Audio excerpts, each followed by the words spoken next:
In Australian schools today, teachers understand that the full potential of a child can only be realised if the emotional, physical, spiritual and mental well-being of the child are nurtured along with academic development. This presentation will look at achieving effective holistic pedagogy through pastoral care and well-being, effective teaching practices for good academic outcomes and classroom resources.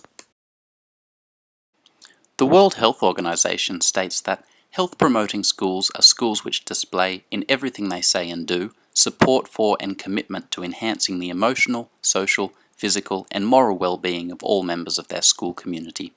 In line with this, the National Safe Schools Framework has developed guidelines to help Australian schools to develop safe, supportive and respectful teaching and learning communities that promote student well-being. Pastoral goals may include encouraging tolerance and respect between all members of the school community, valuing each person's role in the school community, promoting an environment which meets all students' needs, strong collaborative leadership, recognition of abilities and talents, and ongoing monitoring of a student's development. Schools need to work with families to provide the best possible support for children, and a school counsellor should be available for students and their families. Peer support, buddy, and anti-bullying programs help to develop a happy, safe, respectful, supportive environment for all students. There are many benefits of positive student well-being, including higher levels of academic achievement, fewer mental health problems, greater capacity for social and emotional competence, fewer emotional and behavioural problems. To implement effective teaching practices for good academic outcomes, it is essential to have an understanding of learning theories and how people learn. Constructivism holds that individuals construct their own understanding and knowledge of the world through experience and reflecting on those experiences. In constructivist classrooms, students are actively involved in their own learning and teachers act as facilitators to engage students in authentic learning activities. Using hands-on activities, questions, discussions, and collaborative work encourages students to construct their own knowledge. Piaget's theory of cognitive development states that children progress through 4 stages of cognitive development. Cognitive development refers to the ability to process information, remember, reason, and relate.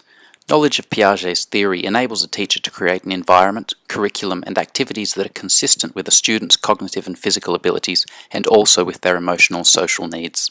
Without developed social cognitive skills, students can easily fall behind, so a teacher needs to ensure that each individual has understood and processed what is being taught. Vygotsky believed that one's ability to think and reason is fundamentally a social process. By participating in social activities, an individual moves towards self-sufficiency and independence. A teacher is able to apply Vygotsky's theory by using collaborative learning activities and a buddy system, where a more competent and advanced student can assist a student who is struggling. Behavioural learning holds that people learn from experience and behavioural responses are conditioned by past events and earlier experiences. People respond to new situations based on previous knowledge. Teachers can maintain a peaceful, nurturing learning environment by focusing on and repeatedly modelling desired behaviours.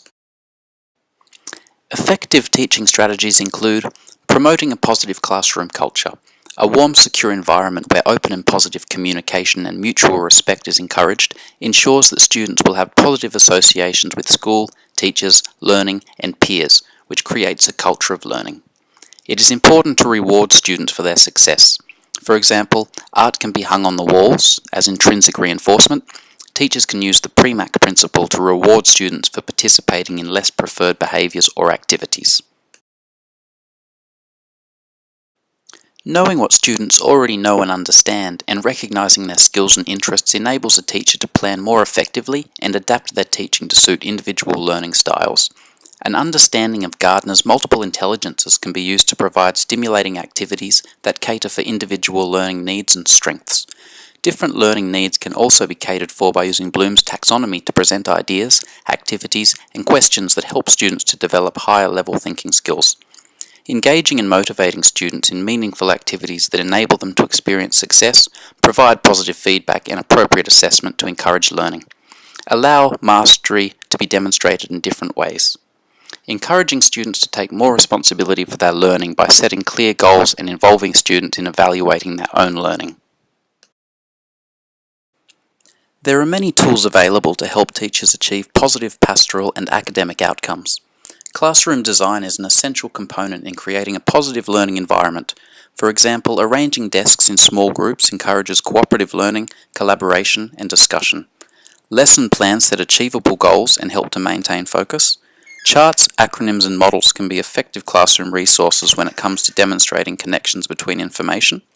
Games and manipulatives may be used to engage students, develop sportsmanship, promote teamwork and collaboration, and to practice and develop problem-solving and critical thinking skills. They also appeal to a range of students by using verbal, visual, spatial techniques.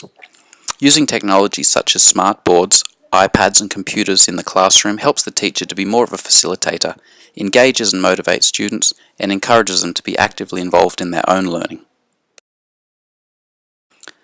A holistic approach to education can be successfully achieved when pastoral care is combined with a meaningful academic program that caters to the individual needs of each child.